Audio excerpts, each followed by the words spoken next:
get you on the radio. Yeah, you gotta get on the radio. It doesn't take a long time. Gotta get on the radio. Welcome back to Around the House with Eric G. I'm Eric G. I'm Dane Vodder.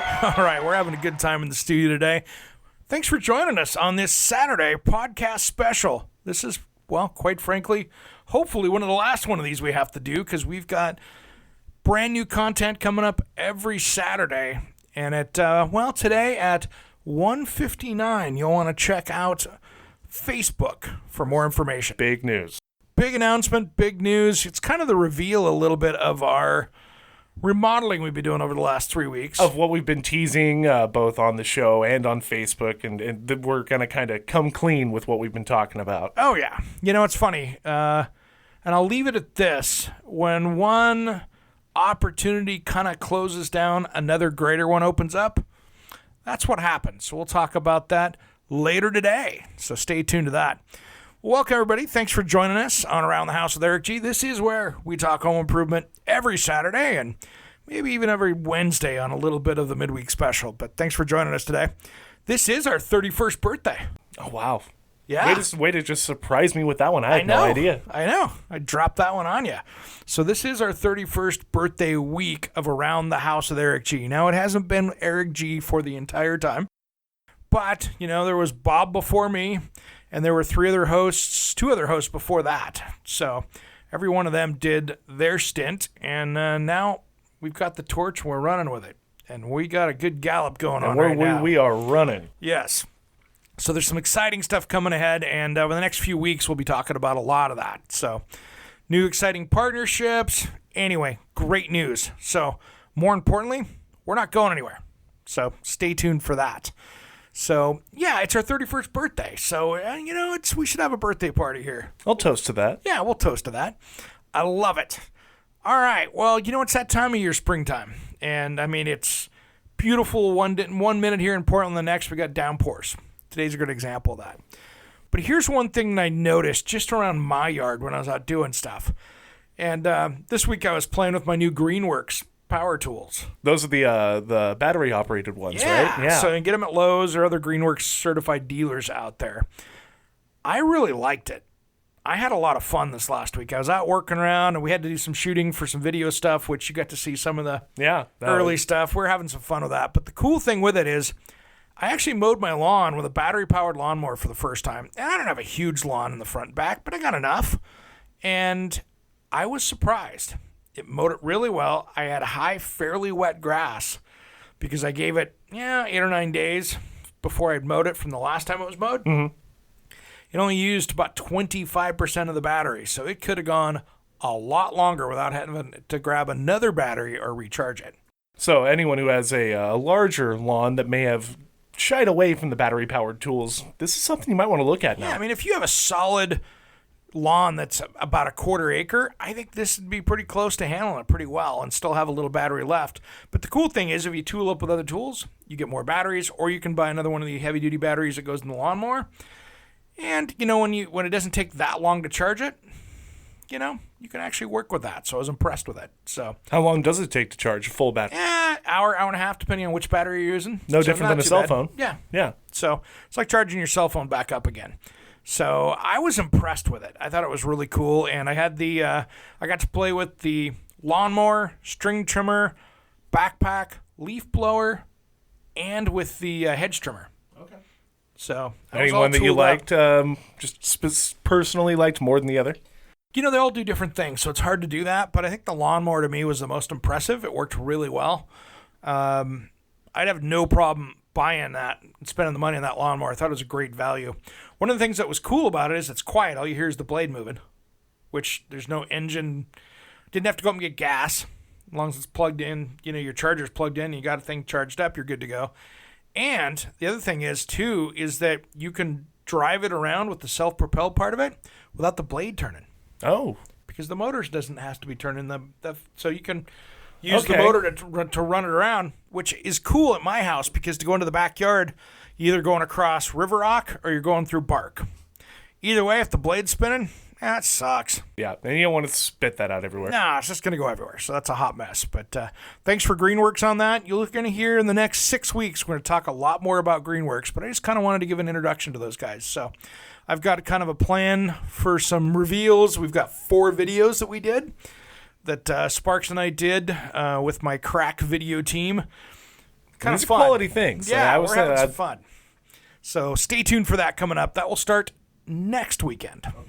So, all right. Well, I wanted to talk about outside because one thing, I was barbecuing a couple times this last week and this last weekend, and I noticed the wasps were already just starting.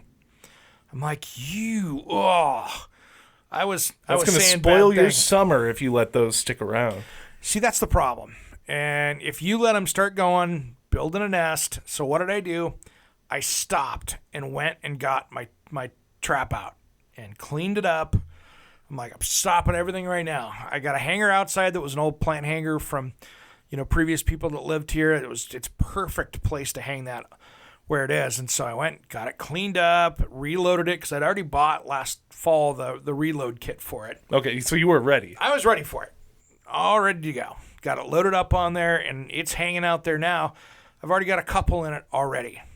And it's early for wasps, but I noticed they were coming in the vent hole of my upstairs window. The little seep vent. Yeah. They're making a nest up there, so I'm going to have to get the wasp killer out and make sure to hit around that opening so they don't keep going back in there. But the trap's going to do it. But now is the time, guys, especially if you've got restaurants or anything else like that. I mean, I love Helvetia Tavern for burgers. Oh, yeah. But, man, I was up there last fall, and it was trying to sit outside in the patio. It was uninhabitable. And I'm not scared of them. I hate getting stung by them. But I tell you what, I mean, I'd be sitting there and with a beer and I have 5 or 6 flying around my beer. It's a huge annoyance that It just isn't necessary. pisses me off. I just can't handle it. So it's like, nope, not working.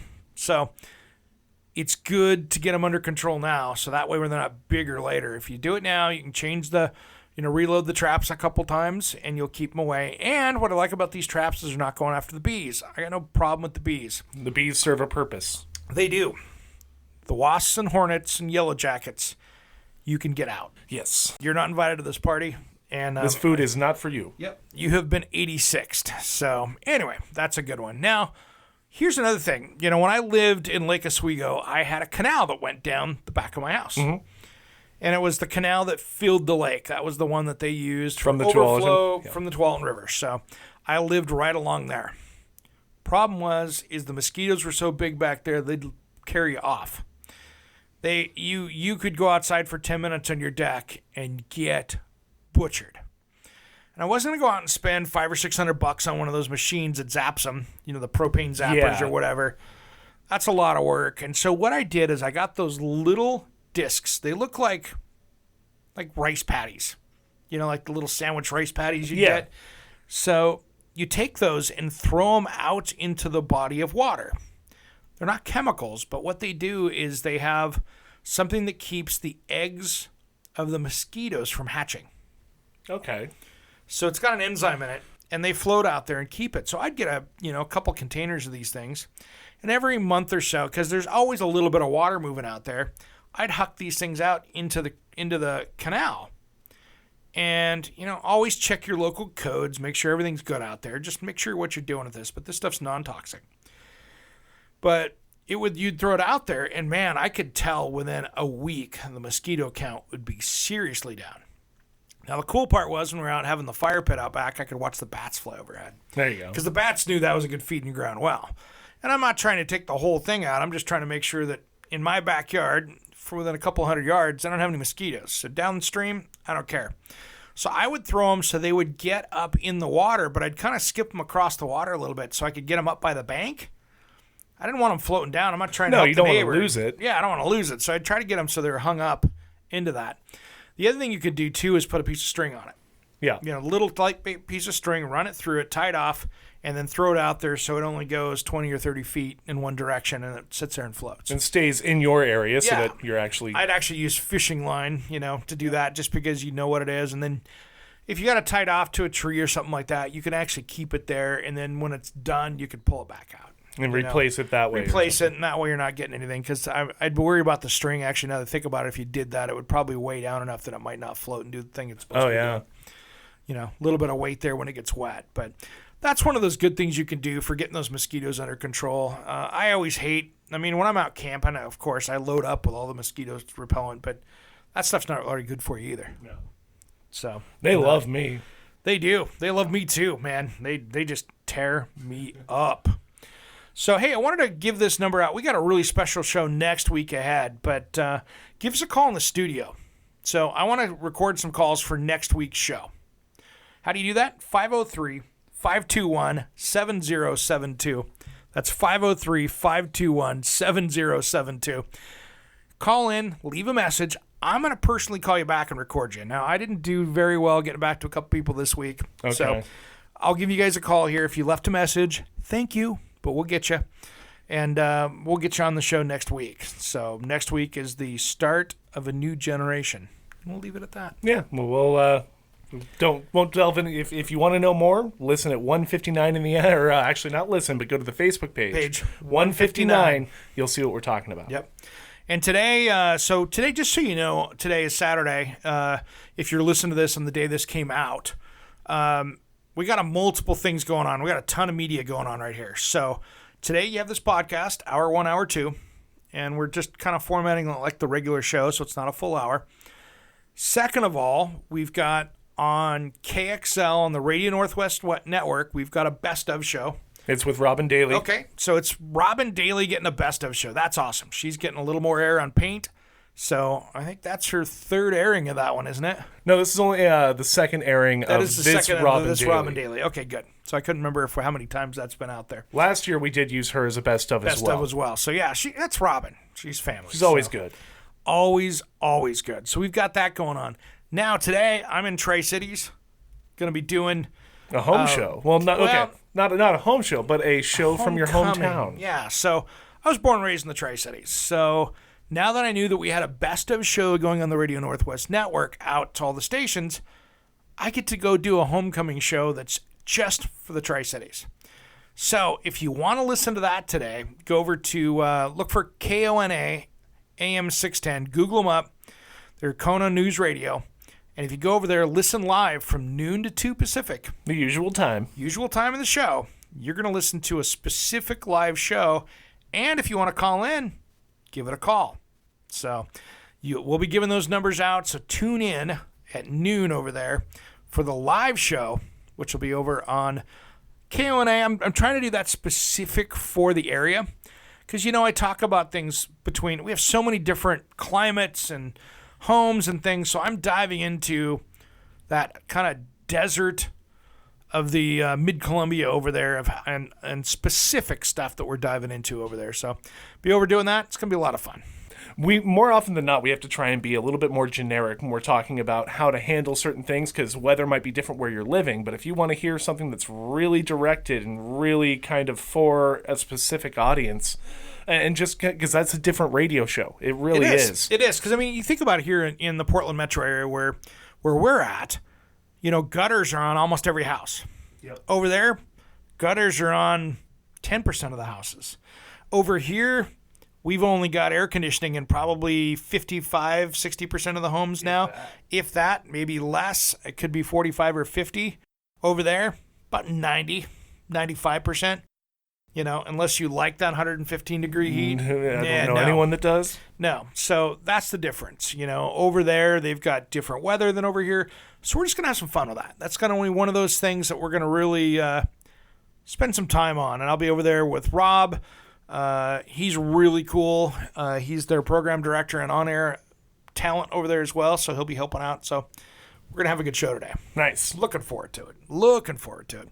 So anyway, we're talking about mosquitoes, and that leads to the next one, barbecues.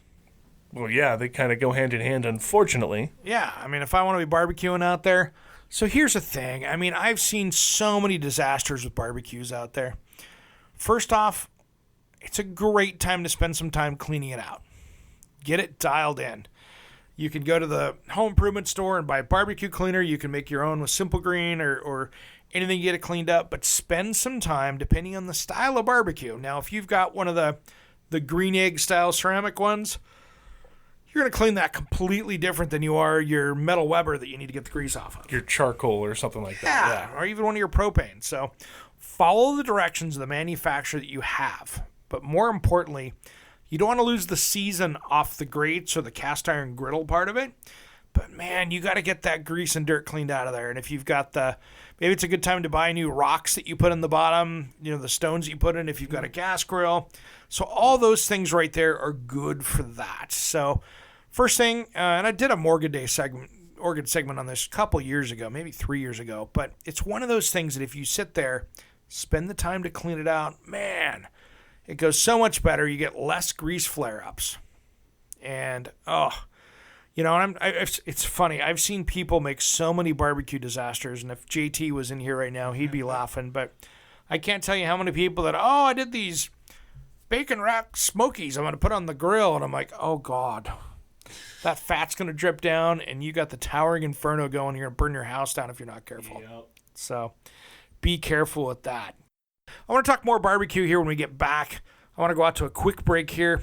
Let's pay some bills real quick. That way we can keep the show on. It's a good idea. Hey, let's get paid. Back in a minute. Hold it. Shh. It's a clinker! Dadgummit. I think we all remember that furnace scene from the Christmas Story. Was that the last time you even thought about the maintenance of your heating and air conditioning system? Hey, it's Eric G from Around the House. Regular maintenance of your heating and cooling system is required to keep it working efficiently and not leaving you hanging. So mention Eric G sent you and get the spring tune-up special for just $119. For more information, visit pyramidheating.com. CCB 59382. Hold it. Shh. It's a clinker! Dadgummit. I think we all remember that furnace scene from the Christmas Story. Was that the last time you even thought about the maintenance of your heating and air conditioning system? Hey, it's Eric G from Around the House. Regular maintenance of your heating and cooling system is required to keep it working efficiently and not leaving you hanging. So mention Eric G sent you and get the spring tune-up special for just $119. For more information, visit pyramidheating.com. CCB 59382. Welcome back to Around the House with Eric G. I'm Eric G. I'm Dane Vodder. So now we are in each side of your head. It's just where we want to be. Am I on the left side or the right? I don't know. Switch your headphones around. Send us a message on Facebook. Let me know.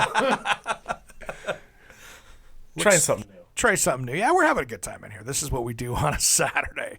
Well, thanks for joining us back. We're talking about barbecuing for a minute here, and I want to make sure that we're safe about this stuff. We always talk about in the wintertime, hey, don't run these things inside, don't do that kind of thing. Yeah.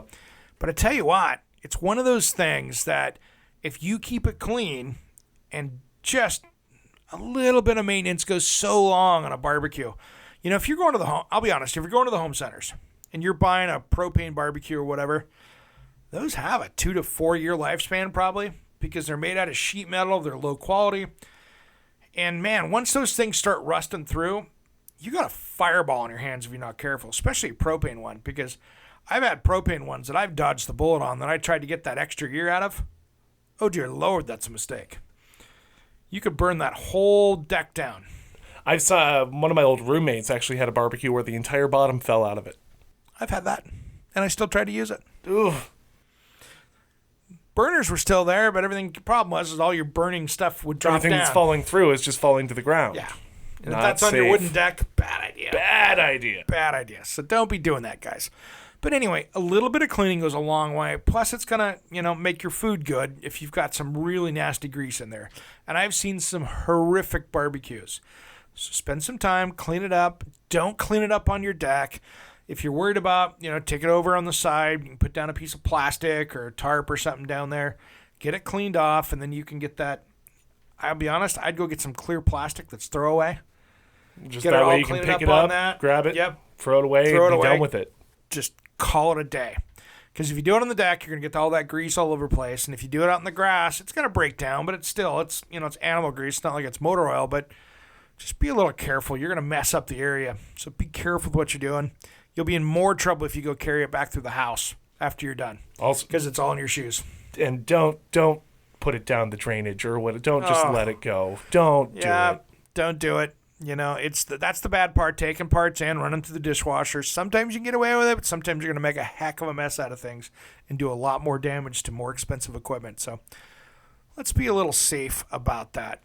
Speaking of being safe, that's one of those things that if you're going to run that barbecue outside, they do make pads that go on your wood deck. So if you've got a wood deck, they do make a fireproof pad that you can put down there for charcoal or wood fired, that in case you're worried about sparks and stuff dripping down. I'll be honest, with any barbecue, it's a good idea. Keeps that just in case you have a problem. Buys you a little bit of time. But nonetheless, if I'm running charcoal, and I like to do this at my house because I've got a wood deck that's going to be replaced. It's not in the best of shape. I'll take the hose and just rinse it down real quick and get the wood wet. Yeah, wait, if I get a spark that drives down there, not the end of the world. It's not going to just take off on me. So a little bit of water right before you go to barbecue goes a long way, and you'll keep yourself from burning the place down. It's a nice, easy, quick step to do to protect your home. Oh, yeah, absolutely. Hey, I also wanted to say thanks to everybody out there, too, for tuning into the podcast, because, man, you guys have been stepping it up the last few weeks. I mean, we're at 141,000 listens out there. Thanks, everybody, for doing that. And, we get to see the crazy places that all of you are listening to this podcast from. I mean, if I jump onto the computer right now, and I'm going to do this while we're talking, because this is always a little sketchy when you do this. This is what makes it sound like live radio. Yep. But if I go over here to one of our platforms. Egypt. We've got so many different. So if I look at who's been listening to our show here in the last week, we'll call it a week. So we'll say the last 7 days here. And I go to top countries, United States, well represented. Next, Canada. Next, UK. This next one's the surpriser for me because they've been listening to more and more of our podcast over the last month. You guys in Guadalupe? Thanks. You're crushing it. All of you, thanks for listening. Switzerland, thanks for listening. Australia, thanks. Japan, we see ya. Costa Rica, yeah. The Russians, thanks, guys. Just don't mess with our stuff. And Mexico, Poland, Turkey, New Zealand, Bahamas. Hey, Bahamas, let's do a live show. Yeah, absolutely. We'd love to come out and let's come down and do a out. live around the house show down there. I know you got the beach. I love it there. Been there. Let's go swim with some dolphins and do a radio show down there. We can still help you fix up your house and get that home improvement stuff done. There's still something you can do. I know how the Caribbean builds stuff down there. Sweden, my homeland, thank you. And, of course, the Ukraine. And those are just the countries in the last 7 days. We get about 200 listens a day on the podcast, and I can't thank you guys enough. Yeah, it's crushing it. Now, cities is getting interesting, too, a little bit. Some of this is cool. We got Portland, Beaverton, Seattle. Somewhat expected. Yeah. All you in Brentwood, Tennessee, think I might know who that is. Thank you. Stafford Springs, Connecticut. Thank you. Man, there's Guadalupe doing it again. Knoxville. Thank you. Hilliard, Ohio. Chicago. Salem, Oregon. Salem's local, at least here. And then just the Pacifica, California, Paris, Texas, San Antonio, Las Vegas, Los Angeles. All of you guys out there, thank you so much. It's amazing how many people we got going on here in Tennessee. I was going to say, I saw there's a couple there from Tennessee. Nashville, Brentwood. Thanks, guys. So I think I might, we might have an idea. We got an idea maybe who that could be. Possibly. But here's the thing. I just wanted to say, because this is kind of our birthday show today, I just wanted to say thank you to all of you that are listening to this podcast. And thanks to all you people that are going to be listening to us on some new streaming stuff for our new stations coming forward. So I will say, if you are a loyal listener in our extended radio network outside of Portland, you're going to go, it doesn't really change anything for me. You're right, it doesn't. There'll just be some changes here in Portland, some name changes and stuff out there, but you'll catch the rest of this. So don't sweat that stuff. But anyway, thanks for all you people out there, and I should have planned ahead and maybe had Bob call in or something, but it's all good. It's all good. We love Bob, and he's been really. Let's give a handyman Bob update too, real quick. He's been doing great. He's been doing his, environmental testing stuff where he's testing lead and asbestos and silica dust. And silica dust. But actually, he does not doing really silica dust so much because he tests the environment, actually. So he will come in and test products versus job sites. Okay. So let me explain that to you and everybody else a little bit better. So if you're testing, you're going to tear a house down in Portland, they require you to test it. So he actually comes in and cuts open the wall, cuts a sample out of it, out of the wall, the flooring, whatever needs to be tested, whatever material. So he does the material testing of that. So he'll check to see if that vinyl flooring has asbestos in it. Yep. Or he'll test all the different surfaces with these little pens for lead paint. So that's kind of what he focuses on. So he does a great job with that. But Bob's enjoying having the Saturdays off, and you know something? I don't blame him. So, all right, guys. Hey, we're going to wrap this up just a few minutes early because we're going to dive into hour number 2 because we're going to need all that time for that one. So stay tuned. This is the end of hour number 1 of our last, for a long time, Saturday podcast special. We're going to run it over here to hour number 2. Catch you guys in a couple minutes.